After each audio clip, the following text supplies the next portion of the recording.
Hello, boys and girls. It is so good to see you again. I have loved hearing from my friend Shelly and Senior Watts this past month teach us all about Jesus and how much he loves us and how special we are to him. Wow.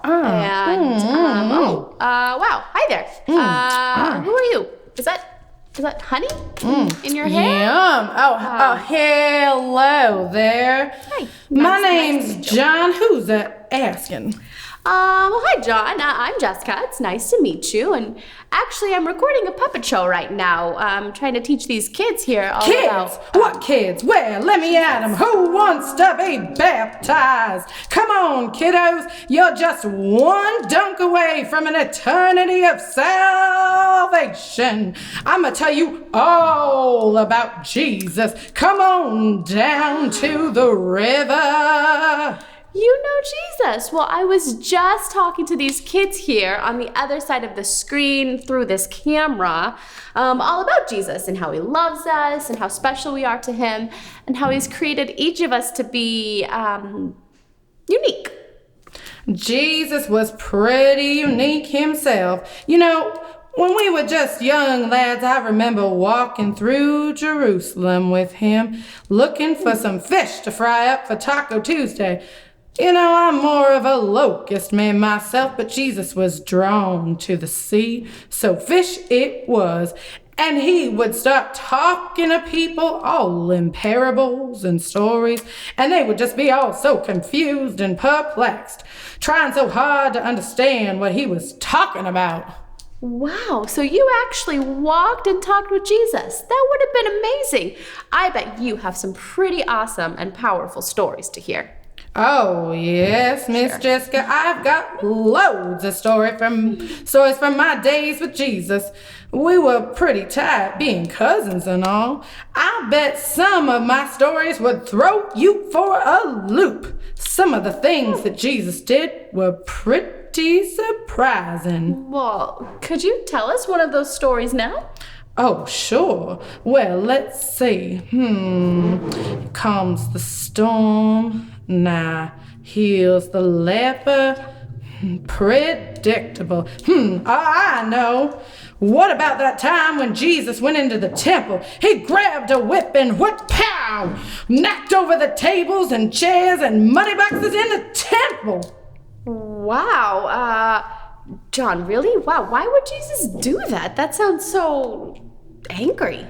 Well, Jessica, Jesus was pretty frustrated. You see, he walked into the holy temple, the place of worship and prayer, the most sacred and special of all places in the city, and he saw people treating it like a marketplace, selling things to gain money for themselves, treating the holy place like it was there to serve their own needs rather than what it should have been.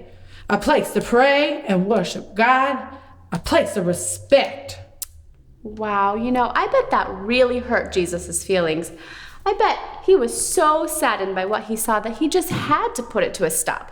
I would have never thought that kind of frustration and anger could come from someone so kind and gentle. Oh, me too. But the Bible does say that the zeal for your house will consume me. That means that Jesus was so focused on keeping his Father's house holy that he was overcome with a passion to drive out any and all evil. I see. Well, what did the people do? I mean, what did they say? Oh, they were pretty surprised, as you might think.